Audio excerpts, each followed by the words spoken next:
Over the last several centuries, there has been a concerted effort to raise literacy rates around the world. For the most part, although there is still work to be done, we've done a pretty good job. The vast majority of people on this planet know how to read and write. While literacy has improved, despite our world becoming ever more dependent upon technology, overall mathematical literacy has not improved. Learn more about numeracy, or mathematical literacy, on this episode of Everything Everywhere Daily.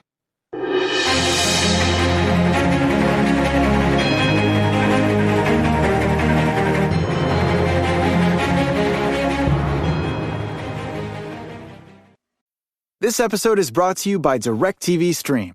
DirecTV Stream brings you the live TV you love. That means you can stay up to the minute on 24-hour live news, from entertainment to current events, wherever you are in the U.S., whether that's at home on your TV or streaming on the go. And you get your favorite live sports, so you can catch this season's biggest games. Get the best of live TV with DirecTV Stream. Get your TV together at directtv.com. In the 1980s, the fast food chain A&W was competing with the much larger fast food chain McDonald's. One of the most popular McDonald's hamburgers was, both now and then, the Quarter Pounder. A&W thought that they came up with a great idea to compete with McDonald's Quarter Pounder. They introduced a hamburger with a third-pound hamburger patty instead of a quarter-pound patty for the same price. And it beat the Quarter Pounder in blind taste tests. A&W was sure that they had a winner on their hands. However, the A&W third-pound burger wasn't the success that they had hoped. A&W conducted customer surveys to find out why people didn't like the new burger. The owner of A&W at that time, Alfred Taubman, wrote about what they found in his book Threshold Resistance. Quote, "More than half of the participants in the Yankelovich focus groups questioned the price of our burger. Why, they asked, should we pay the same amount for a third of a pound of meat as we do for a quarter pound of meat at McDonald's? You're overcharging us." Honestly, people thought that a third pound was less than a quarter pound, because, after all, 3 is less than 4. End quote. This case is the poster child for what has been dubbed Innumeracy, the mathematical equivalent of illiteracy. Innumeracy isn't necessarily the inability to do basic arithmetic or multiplication. Rather, it's an inability to understand and reason using basic mathematical concepts and logic. It doesn't really have anything to do with how well you did in math class or the highest level of mathematics that you took. What I want to do in this episode is go over some of the biggest mistakes people make with math. Some of these you might have seen before, and some you might be guilty of yourself. And the first has to do with really large numbers. Most people don't have a problem with numbers that are on a human scale. Things that are counted in the dozens, hundreds, or even thousands are numbers that we can grasp.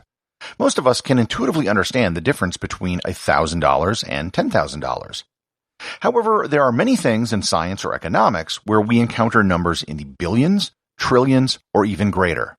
And most people don't even know what septillions, quadrillions, or octillions even are.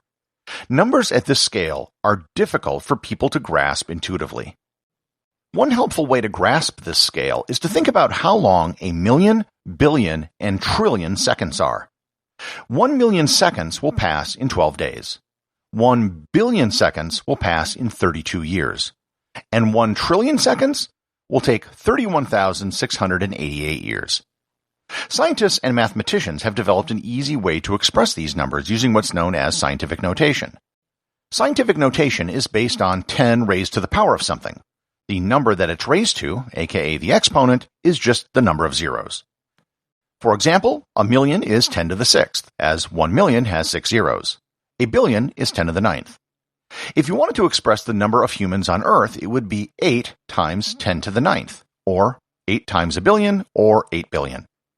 With this, we can easily express huge numbers without making our eyes bleed looking at a ton of zeros. The diameter of Earth in meters is 12.7 times 10 to the 6th, or 12.7 million meters, or 12,700 kilometers. The diameter of the observable universe is 8.8 times 10 to the 26 meters. I don't even know the name of a number that big, and I really don't need to know, because it doesn't matter. You can also express incredibly small numbers the exact same way by making the exponent negative. 1/100th is 10 to the minus 2. The diameter of an atom is approximately 10 to the minus 10, or 1/10 of a nanometer. As handy as scientific notation is for really big and really small numbers, most people don't understand it, so you will very seldom see it used in public discourse. The inability to conceptualize big numbers also leads to problems when it comes to statistics and probability. For example, there's a dating company called eHarmony. They claim that their service makes a match with members every 14 minutes. They phrase it this way because it makes it seem like you might only be 14 minutes away from finding true love. Assuming that this number is correct, it really doesn't tell us anything because we don't know how many people are signed up for the eHarmony service. The most recent public number I could find was that there were 10 million people who are actively using their service today. With one match every 14 minutes, that would mean the system only makes approximately 103 matches per day, or about 37,542 per year, out of a population of 10 million. So, in an average year, only 0.4% of the members of eHarmony will find a match. That isn't nearly as exciting or hopeful as one every 14 minutes. Another example of making numbers look good is with pharmaceutical products. Let's say a certain pharmaceutical product claimed that if you took their drug, your risk of dying from a certain type of cancer would be reduced by 10%.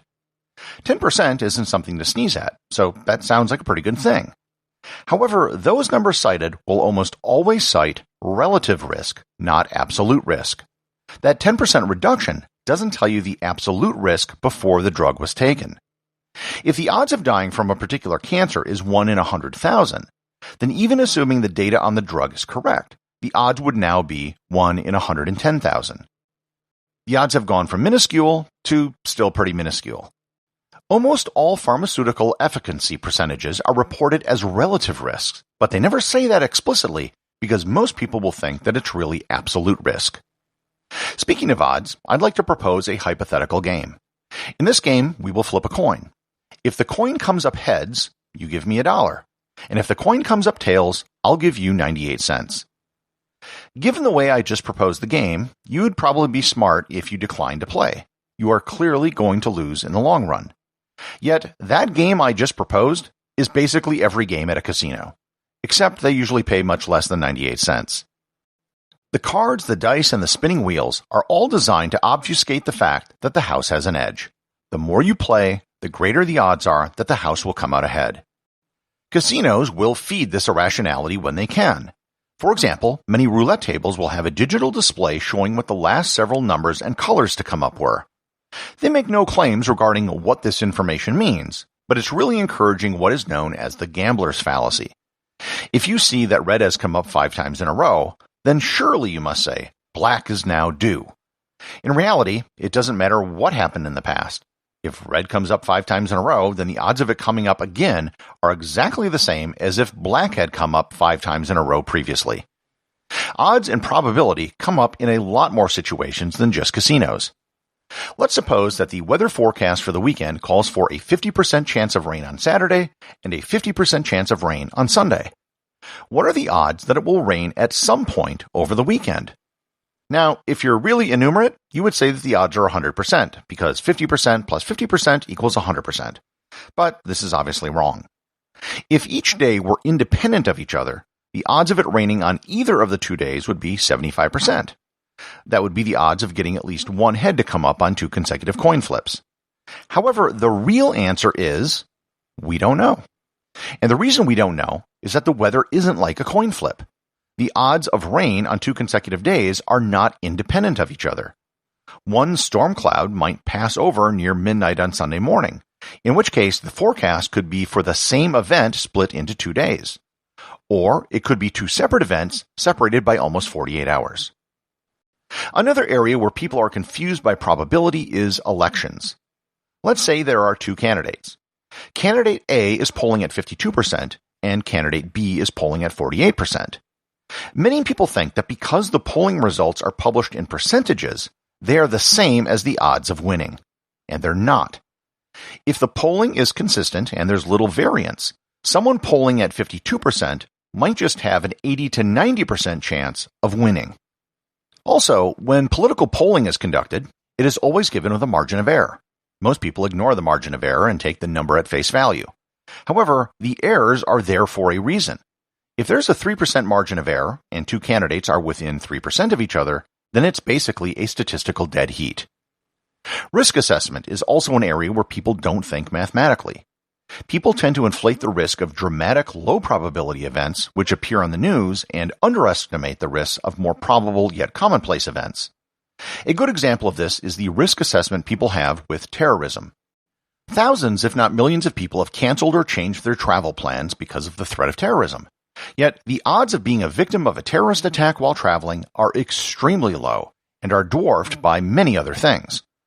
One thing that few people worry about is actually the biggest single killer of travelers: automobile accidents. You are hundreds of times more likely to be involved in an automobile accident than you are in a terrorist attack. Yet, no one seems worried about it. I'll end by noting something that many people also completely misjudge the odds of: coincidences. A coincidence is by definition a low probability event. However, certain coincidences aren't that improbable. For example, if you have a group of 25 people, the odds are better than 50% that at least two of them will share the same birthday. It doesn't seem like it because we think of someone having the same birthday as us, but with any two people, it's more probable than not. Coincidences happen all the time. Predicting any particular coincidence before it happens is improbable, but pointing one out after the fact isn't that big of a deal because the universe of possible coincidences is extremely large. Humans like to find patterns, so there's a tendency to try to find reasons why coincidences occurred, even if there wasn't anything that was the cause. Not accepting coincidences can lead to conspiracy theories and pseudoscience, trying to find underlying reasons to explain something that doesn't actually require explanations. Innumeracy isn't as obvious as illiteracy, but it is far more prevalent. It isn't just something that affects regular people either. You can often see evidence of it in news reports and even in academic research papers. Almost 40 years after A&W failed with the launch of their third pound burger, they reintroduced it in 2021. This time, however, they changed their marketing. Instead of calling it the third pound burger, they changed the name to the 3/9 pound burger. Everything Everywhere Daily is an Airwave Media podcast. The executive producer is Darcy Adams. The associate producers are Thor, Thomsen, and Peter Bennett. Today's review comes from listener Dave from Kenai, Alaska, over at Apple Podcasts in the United States. He writes, "Easily one of the best podcasts I've found. I've listened to every episode, and they are all great. It is rare to find a podcast where every episode is interesting, but this is that podcast. Thank you for the great show." Well, thank you, Dave, and welcome to the Completionist Club. I've actually been to a part of your neck of the woods. I've been to the Kenai Peninsula and Kenai Fjords National Park, but never got all the way down to the town of Kenai itself. But I am glad to know that I do have people listening in the 49th state. Remember, if you leave a review or send a boostagram, you too can have it read on the show. In the 1980s, A&W launched an advertising campaign to promote a new third-pound burger. It was bigger and beefier than the competition's puny quarter-pound option, and the price was the same. So how come nobody bought it? Turns out, Americans are just terrible at math, like really bad. Everybody thought that 1/3 was smaller than 1/4 because, 4 is bigger than 3. The whole thing went down in history as a huge marketing fail. And we've spent the last 40 years crunching the numbers. Our best mathematicians working day in and day out, trying to crack the uncrackable code, solving the insolvable equation to claw our way back from this embarrassing episode.